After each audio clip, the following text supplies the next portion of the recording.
For the first time in history, people and machinery are working together, realizing a dream. A uniting force that knows no geographical boundaries without regard to race, creed, or color. A new era where communication truly brings people together. This is the dawn of the net. Want to know how it works? Click here to begin your journey into the net. Now, exactly what happened when you clicked on that link? You started a flow of information. This information travels down into your own personal mailroom, where Mr. IP packages it, labels it, and sends it on its way. Each packet is limited in its size. The mailroom must decide how to divide the information and how to package it. Now, the package needs a label containing important information, such as sender's address, receiver's address, and the type of packet it is.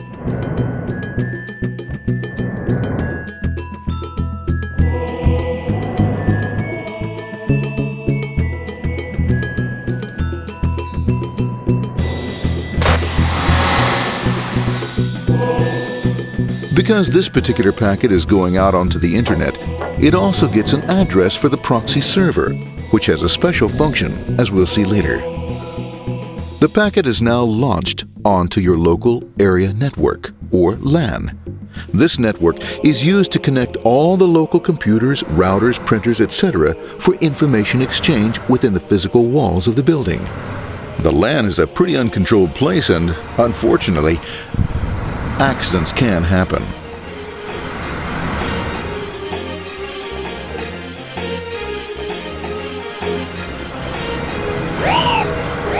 The highway of the LAN is packed with all types of information. These are IP packets, Novell packets, Apple Talk packets. They're going against traffic, as usual.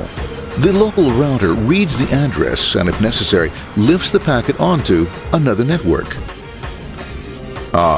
The router, a symbol of control in a seemingly disorganized world. Whoops, sorry about that. Let's go with this one here, this one here. This one goes here, this one goes here. I don't like this one. Let's go with this one. Let's go here. A little bit this left. Let's go with this one here. Another channel here. Let's put that one here. Another one there. Let's put that one here. There he is, systematic, uncaring, methodical, conservative, and sometimes not quite up to speed. Sorry. But at least he is exact, for the most part. That's the one that was there. That one was there. That one was there. And this one was there. Oh, another one that was there. That was there. He's behind him. He was there. That was there. He was there. Oh, let's put that one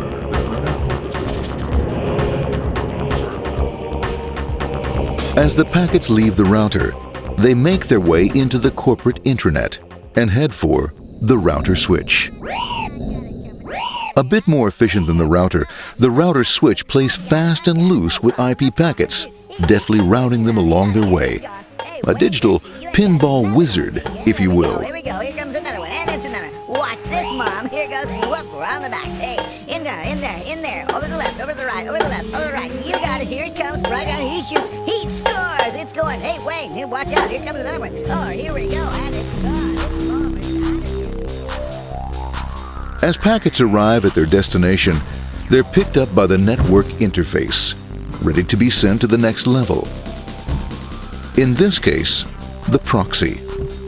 The proxy is used by many companies as sort of a middleman in order to lessen the load on their internet connection, and for security reasons as well. As you can see, the packets are all of various sizes, depending upon their content.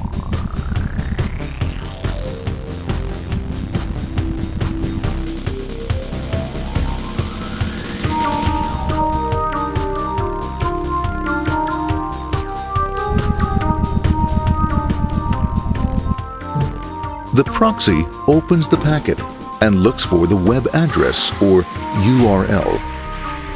Depending upon whether the address is acceptable, the packet is sent on to the internet.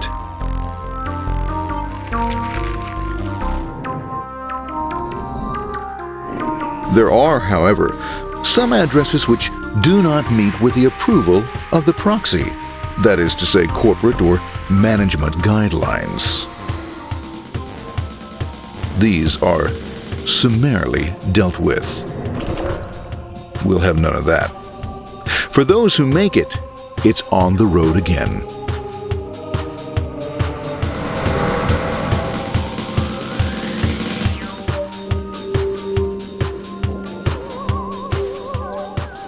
Next up, the firewall. The corporate firewall serves two purposes. It prevents some rather nasty things from the internet from coming into the intranet, and it can also prevent sensitive corporate information from being sent out onto the internet. Once through the firewall, a router picks up the packet and places it onto a much narrower road, or bandwidth, as we say. Obviously, the road is not broad enough to take them all. Now you might wonder what happens to all those packets which don't make it along the way. Well, when Mr. IP doesn't receive an acknowledgement that a packet has been received in due time, he simply sends a replacement packet. We are now ready to enter the world of the Internet. A spider web of interconnected networks which span our entire globe. Here, routers and switches establish links between networks. Now, the net is an entirely different environment than you'll find within the protected walls of your LAN. Out here, it's the Wild West. Plenty of space, plenty of opportunities, plenty of things to explore and places to go. Thanks to very little control and regulation, new ideas find fertile soil to push the envelope of their possibilities. But because of this freedom, certain dangers also lurk. You'll never know when you'll meet the dreaded ping of death. A special version of a normal request ping, which some idiot thought up to mess up unsuspecting hosts. The paths our packets take may be via satellite, telephone lines, wireless, or even transoceanic cable. They don't always take the fastest or shortest routes possible, but they will get there. Eventually. Maybe that's why it's sometimes called the worldwide wait. But when everything is working smoothly, you can circumvent the globe 5 times over at the drop of a hat. Literally. And all for the cost of a local call or less. Near the end of our destination, we'll find another firewall. Depending upon your perspective as a data packet, the firewall could be a bastion of security or a dreaded adversary. It all depends on which side you're on and what your intentions are. The firewall is designed to let in only those packets that meet its criteria. This firewall is operating on ports 80 and 25. All attempts to enter through other ports are closed for business.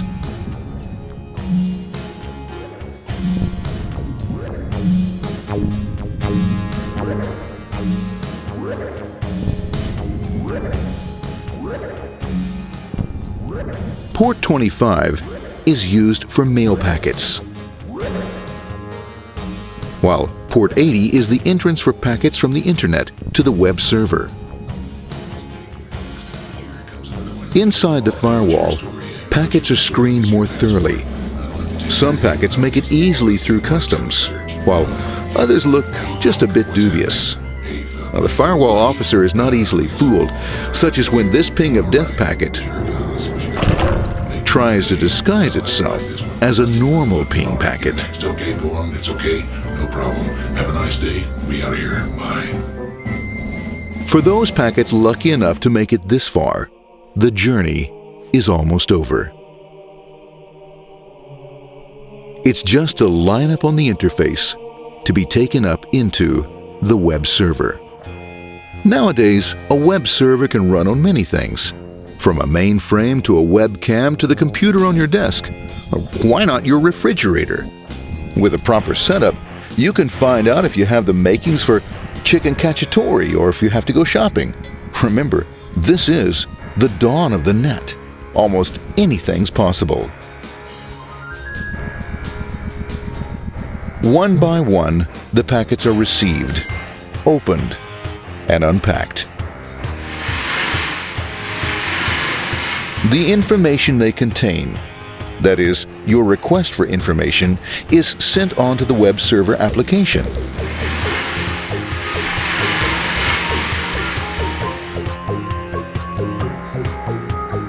The packet itself is recycled,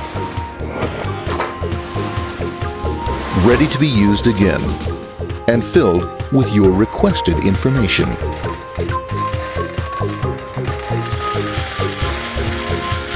Addressed and sent out on its way back to you.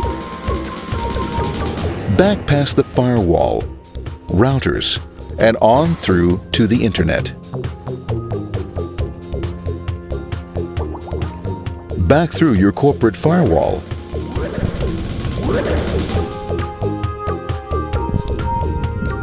And onto your interface. Ready to supply your web browser with the information you requested. That is, this film.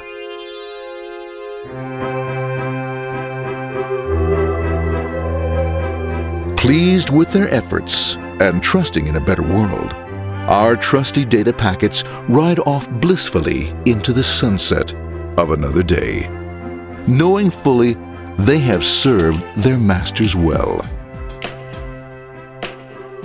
Now, isn't that a happy ending?